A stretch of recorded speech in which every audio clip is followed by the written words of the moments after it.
எல்லாருக்கும் ஹாய். இன்னைக்கு எதை பற்றி பேசலாம் அப்படின்னா, நேத்தி வந்து குண்டலினியை பற்றி வீடியோ போட்டிருந்தேன். அந்த வீடியோவில் குண்டலினினா வந்து ஜில்லுன்னு காற்று கிடையாது, குண்டலினின்றது சூடான காற்று தான், ஜில்லுன்ற காற்று வந்து கம்ப்ளீட்டாக வேற ஒன்று, அது குண்டலினியே கிடையாது அப்படின்னு சொல்லிட்டு சூடான காற்றை பற்றி உங்களுக்கு சித்தர்கள் சொன்ன பாட்டோட எக்ஸ்ப்ளனேஷன் கொடுத்துருப்பேன்.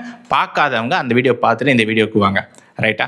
ஸோ அந்த வீடியோவில் நான் சொல்லாதது எது அப்படின்னா, ஜில்லுன்ற காற்றை பற்றி நான் அந்த வீடியோவில் பெருசாக பேசவே இல்லை. ஸோ அந்த விஷயத்தை இந்த வீடியோவில் கட் அண்ட் கிளியராக கம்ப்ளீட்டாக நான் உங்களுக்கு சொல்ல போகிறேன். ஓகேவா? ஸோ இப்போ மேட்ரு என்னன்னா, சித்தர்கள் இந்த ஜில்லுன்ற காற்றை பற்றி என்ன சொல்கிறாங்க அப்படின்னா, ஒரே ஒரு ஒன்லைனர் தான். அதுக்கு அவங்களோட டைம்லாம் வேஸ்ட் பண்ணவே மாட்டாங்க, சிம்பிளாக முடிச்சுட்டு போயிடுவாங்க. சந்திரகலையே காலன், அதாவது உங்கள் உடம்போட குளிர்ச்சி தான் உங்கள் உடம்பை கொல்லக்கூடிய விஷயம். அதாவது ரொம்ப ஜில்லுன்னு உடம்பு ஆயிடுச்சுன்னு வச்சுக்கோங்களேன், சளி அதிகமாக பிடிக்கும், கோல்டு ஓவராக பிடிக்கும், ஜுரம் வரும், தேவையில்லாத நோயெல்லாம் வரும், எல்லா வித நோயும் வரும் இந்த உடம்பு ஜில்லுன்னு ஆயிடுச்சுன்னா. இப்போ டாக்டர் கிட்ட போயிட்டு நீங்கள் கேட்டிங்கன்னா உடம்பு ஜில்லுன்னு ஆயிடுச்சுன்னா என்னன்னு கேட்டு தான் பாருங்களேன். அவங்க ரொம்ப சிம்பிளாக சொல்லுவாங்க, உடம்புல ஹீட்டு டோட்டலாக காலி ஆயிடுச்சு அப்படின்னா இறந்துட்டாங்கன்னு அர்த்தம். ஓகேவா? கொஞ்சம் ஹீட்டு இருக்குது அப்படின்னா கூடிய சீக்கிரத்தில் ஜென்னி வந்து போயிடுவாங்கன்னு அர்த்தம். ஓகேவா? இன்னும் கொஞ்சம் ஹீட்டு கொஞ்சம் அதிகமாக இருக்குது, அதாவது நார்மல் டெம்பரேச்சர் இல்லை, கம்மியாகி கொஞ்சம் அதிகமாக இருக்குன்னா எல்லா வித தொல்லைகளும் உடம்புக்குள்ளே வந்து சேர ஆரம்பிக்கும். அதனால தான் ஹீட்டை வந்து எப்போவுமே வந்து ப்ரிசர்வ் பண்ணுவாங்க. ஓகேவா? ஸோ ஹீட் அந்த லெவலுக்கு முக்கியம். ஆனால் இங்கே ஜில்லுன்ற காற்று குண்டலினின்னு சொன்னீங்கன்னா, இப்போ அந்த அந்த ஜில்னஸை ஆர்டிஃபிஷியலாக உடம்புக்குள்ளே நீங்கள் ஏற்படுத்துனீங்க அப்படின்னா உடம்பு டோட்டலாக டவுன் ஆக ஆரம்பிக்கும். ஒரு 4-5 வருஷத்தில் இந்த குண்டலினி தான் ஜில்லுன்ற காற்றோட அந்த கான்செப்டோட பயணிச்சிங்க அப்படின்னா 4-5 வருஷத்தில் உடம்பு டோட்டலாக டவுன் ஆகிடும். ஓகேவா? நான் சில கேசஸ்லாம் பார்த்துருக்கேன், அதனால் நான் சீரியஸாக அதை வார்ன் பண்ணுறேன். குண்டலினி ஜில்லுன்னு காற்று எக்காரணத்தை கொண்டு பயணிக்காதீங்க. சரி, ஓகே. இப்போது இந்த ஜில்லுன்ற காற்று என்ன, எதனால உடம்புல வருது, அதுக்கான ஆதாரம் எங்கே இருக்குது, அது எவ்வளோ நாள் பண்ணலாம், சித்தர்கள் இது என்னன்னு சொல்லியிருக்காங்க, இது எந்த இடத்துல பயன்படுத்தியிருக்காங்க அப்படின்ற விஷயத்துக்கெலாம் நம்ம போகிறதுக்கு முன்னாடி நம்ம இந்த உடம்பை பற்றி கொஞ்சம் தெரிஞ்சுக்கணும். ஓகேவா? இந்த உடம்புல 3 வகையான நீர் இருக்குது. ஒன்று வந்து உங்களுடைய ரத்தம். இந்த ரத்தம் உடம்பு ஃபுல்லாக ஓடுறதுக்கான காரணம் உங்களுடைய இதய துடிப்பு. ஓகேவா? இது இல்லாமல் ரெண்டாவது பார்த்தீங்கன்னா லிம்ஃபத்தட்டிக் சிஸ்டம், உங்களுடைய எதிர்ப்பு சக்தி, அந்த மாதிரியான விஷயத்தை ஹேண்டில் பண்ணக்கூடிய ஒரு விதமான நீர் உங்கள் உடம்பு ஃபுல்லாகவே பரவி தான் இருக்குது. ஓகேவா? இந்த ரத்தத்தை வந்து உடம்பு ஃபுல்லாக பரவ வைக்கிறதுக்கு இதய துடிப்பு, இதயம் இருக்குது. ஓகேவா? ஆனால் இந்த லிம்ஃபத்தட்டிக் சிஸ்டத்தை உடம்பு ஃபுல்லாக பரவ வைக்கிறதுக்கு உங்கள் உடம்புல எதுவும் கிடையாது. இது எப்படி பரவும் அப்படின்னு பார்த்தீங்கன்னா, நீங்கள் ஓடி ஆடி விளையாடும் போது இல்லை ஏதோ வேலை செய்யும் போது தான் இந்த சிஸ்டம் வந்து, இந்த நீர் வந்து உடம்பு ஃபுல்லாக வந்து ஓடுது. ரைட்டா? மூணாவது பார்த்தீங்கன்னா, உங்கள் ஸ்பைனுக்குள்ளேயும் உங்களுடைய ஸ்கல்லுக்குள்ளேயும் இருக்கக்கூடிய சிஎஸ்எஃப், இதை வந்து லிம்ஃபத்தட்டிக் சிஸ்டம்னு சொல்லலாம். ஓகே? இந்த நீர் வந்து ஓடுறதுக்குன்னு பார்த்தீங்கன்னா, அதாவது கீழேயும் மேலேயும் போயிட்டு வர்றதுக்குன்னு பார்த்தீங்கன்னா உடம்புல பெரிய லெவலில் எந்த வித சிஸ்டமும் கிடையாது. ஸோ அதனால் இந்த நீர், அதாவது தலையில் சேர்ந்துருக்கக்கூடிய சிஎஸ்எஃப்பும் அந்த ஸ்பைனுக்குள்ளே இருக்கக்கூடிய சிஎஸ்எஃப்னு பார்த்தீங்கன்னா பெரிய லெவலில் அது மூமெண்ட்டே கொடுக்காது. ஏன்னா மூமெண்ட் கொடுக்கறதுக்கு நார்மல் லைஃப் ஸ்டைலில் நம்மள்கிட்ட எதுவுமே கிடையாது. ஸோ சித்த மார்க்கத்தில் என்ன பண்ணுவாங்க அப்படின்னா, இந்த சிஎஸ்எஃப்பை உள்ளே வந்து மூமெண்ட் கொடுக்கறதுக்காக அகார பூஜை அப்படின்ற ஒரு விஷயத்தில் சின்ன ஒரு ப்ராசஸ் இருக்குது. அகார பூஜைன்றது ஒரு வருஷம் நடக்கக்கூடிய ஒரு ப்ராசஸ்ஸு.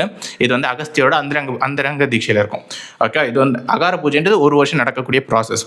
அதில் ஒரு சின்ன பகுதி, அகார பூஜைக்கு முன்னாடி ஒரு சின்ன ப்ராசஸ் இருக்கும். அது எதுக்காக அப்படின்னா, இந்த உள்ளே ஓடக்கூடிய அந்த சிஎஸ்எஃப்பை மூவ் பண்ணுறதுக்காக இந்த ப்ராசஸை வந்து பண்ணுவாங்க.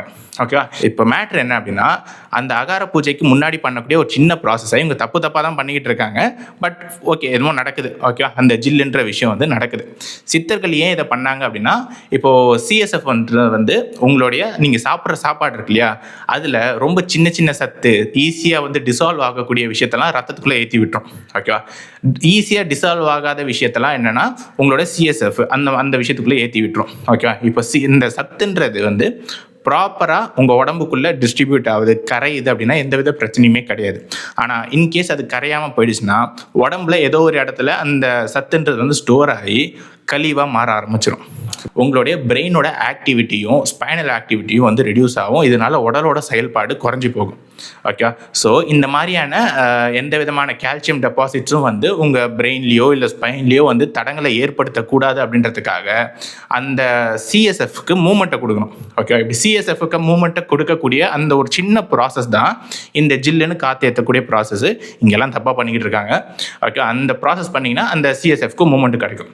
மூமெண்ட்டு கிடைச்சிது அப்படின்னா நீங்கள் அந்த சுழுமுனை அந்த 10ஆம் மாதத்தில் ஓப்பன் பண்ணி அந்த கோலையை வெளியே எடுக்கும் போது சிஎஸ்எஃப்ல இருக்கக்கூடிய அந்த கழிவுகளும் அந்த கோலையோடு சேர்ந்து வெளியே வந்துடும். ஸோ அதனால் ஸ்பைனலில் இருக்கக்கூடிய சிஎஸ்எஃப் வந்து க்ளீன் ஆகிடும். இதுக்காக தான் அகஸ்தியரோட அந்தரங்க தீட்சையில் இந்த அகார பூஜைக்கு முன்னாடி பண்ணக்கூடிய ஒரு சின்ன ப்ராசஸ். இதோட ப்ராசஸை பார்த்தீங்கன்னாலே 1 மாதம் இல்லை 2 மாதம் மேக்ஸ், அவ்வளோதான். இதுக்கு மேலே இந்த பர்டிகுலர் ப்ராசஸை நீங்கள் இதுக்கு மேலே யோகத்தை தொடவே கூடாது. காரணம் என்ன அப்படின்னா, இந்த ப்ராசஸ் பண்ணிங்கன்னா உடம்பு பயங்கரமாக குளிர்ச்சி ஆகிடும். குளிர்ச்சி ஆகிடுச்சுன்னா எல்லா வித பிரச்சனைகளும் வந்து சேரும். ஸோ அதனால் இந்த ப்ராசஸை 1 or 2 months மேக்ஸ், அவ்வளோதான். அதுக்கு மேலே தொடவே கூடாது.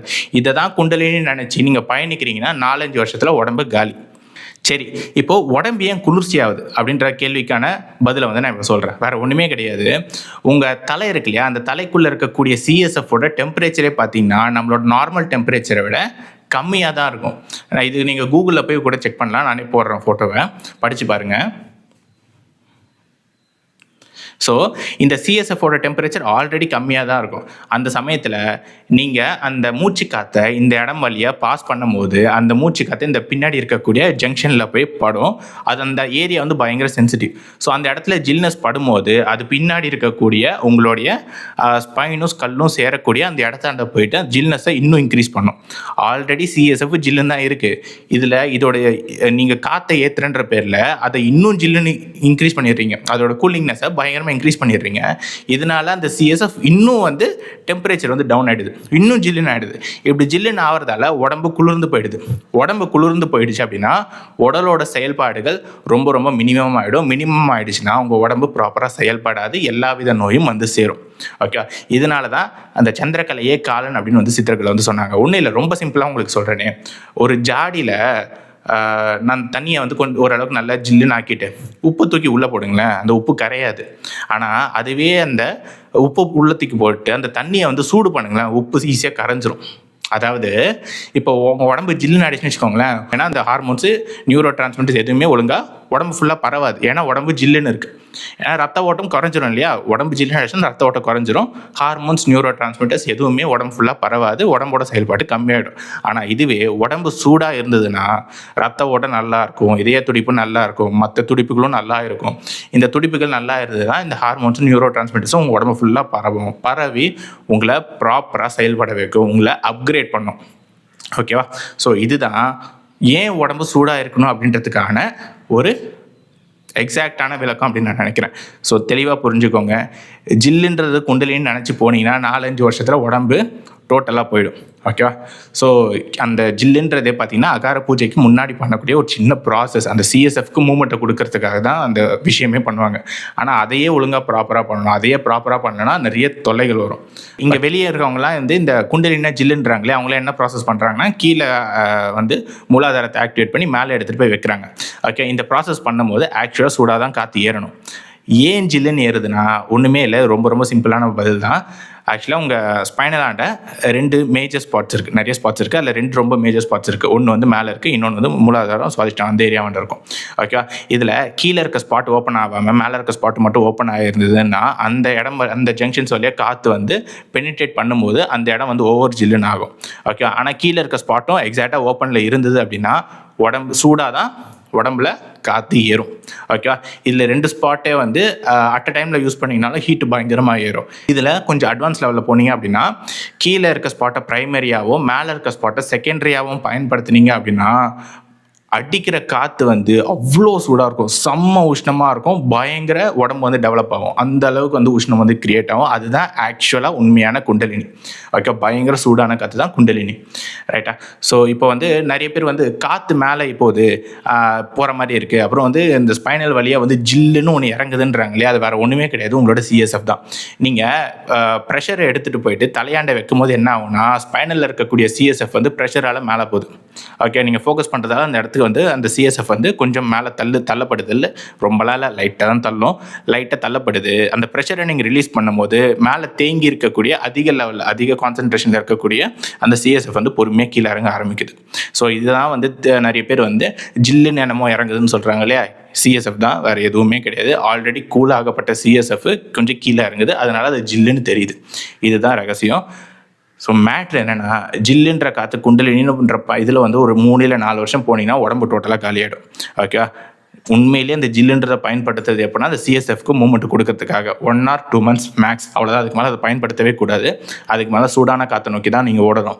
யாராவது ஒருத்தர் குண்டலினா ஜில்லுன்ற காற்றுன்னு சொல்கிறாங்கன்னா தயவு செஞ்சு இடத்த விட்டு ஓடி போயிடுங்க. உங்கள் உடம்பு தான் முக்கியம். உடம்பை கெடுத்துக்கிட்டு நீங்கள் எங்கேயும் எதையும் பண்ண முடியாது. ஸோ அதனால் நான் சொல்ல வேண்டியதான் சொல்லிட்டேன்னு நினைக்கிறேன். இதுக்கு மேலே நீங்கள் பார்த்து பயணிச்சுக்கோங்க. ஓகேவா? So tata, bye bye.